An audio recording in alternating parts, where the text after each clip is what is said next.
Welcome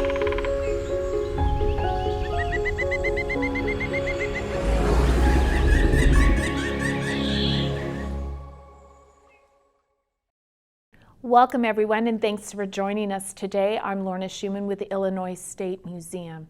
And today we're going to explore a little bit about how an object, a common everyday object, can help us really understand about people and the trials and tribulations that they've been through.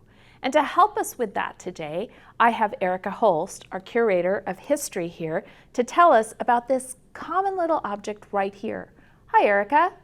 Hi Lorna, thanks so much for having me. Not a problem. Can you share more about this object and how these objects can really help us tell a story? Yes, so objects can really shine light on the people that use them and the world that they grew up in and experienced. So today we're going to be talking about the sad iron, which belonged to a woman named Bettye Kelly Washington.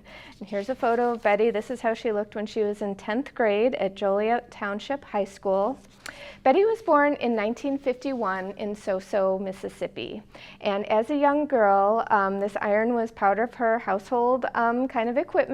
She can remember her mom and her grandma heating it up on the wood burning stove that was in their house. She can remember them wrapping a towel around the handle, and she can remember them pressing their clothes before church on Sunday so everyone looked sharp. Bettye was the daughter of a sharecropper. She was one of 15 kids, and her mom cleaned people's houses and baked and was a seamstress. So Bettye saw some things growing up as a young girl in the 1950s. She saw signs marked on restrooms that said they were for coloreds only. She saw white kids drive down her street and yell racial slurs and throw watermelons onto her front yard. And at one point, she even saw the Ku Klux Klan burn a cross in the front yard of a black church in her town. So Bettye from a young age knew that there was more to the world than that, what she was experiencing. She knew there were other opportunities, that she deserved more from life than that. And she found the opportunity for that new life when her sister came to her in 1964 and asked if Bettye would be willing to come move with them to Joliet, Illinois. Bettye would be able to attend high school in Joliet, and she would help her sister care for her 4 children. So Bettye had a choice to make. Should she leave her parents and her home and everything she ever knew behind? Should she take this journey north to Illinois to embrace a new life? And she was only 13 years old when she had to make this decision. But Bettye went for it. She moved to Joliet. She lived with her sister. She settled in, and there were a couple bumps along the road. She could remember being a girl with her sister at the Woolworth's lunch counter and sitting eating a hot dog with a fork and knife because she wasn't sure how proper things had to be in Illinois. She can remember some of her classmates asked her if she brought cotton up with her from Mississippi.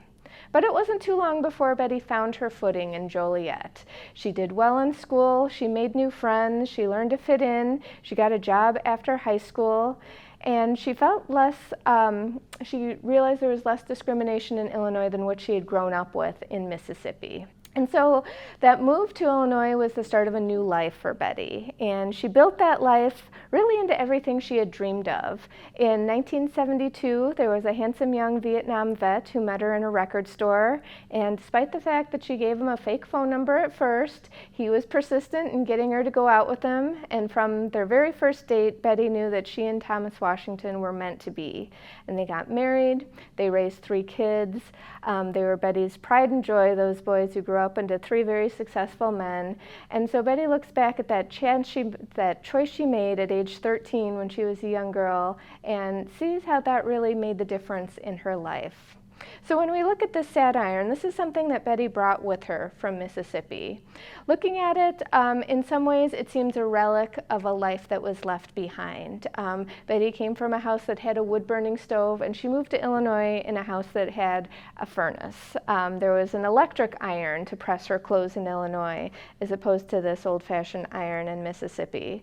So this is a life that Bettye was leaving behind, including all the baggage of racism and oppression that she was leaving behind in the South.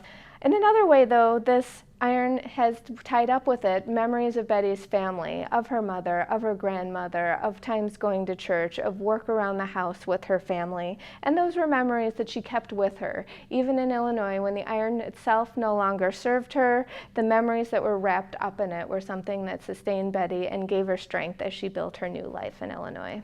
Erica, thank you so much. You really brought to life the sad iron and how it really does tell a story about the past. So thank you for sharing that and sharing a little bit more about Bettye's life. We really appreciate it. Thanks so much, and thank you for joining us. Yes, thanks.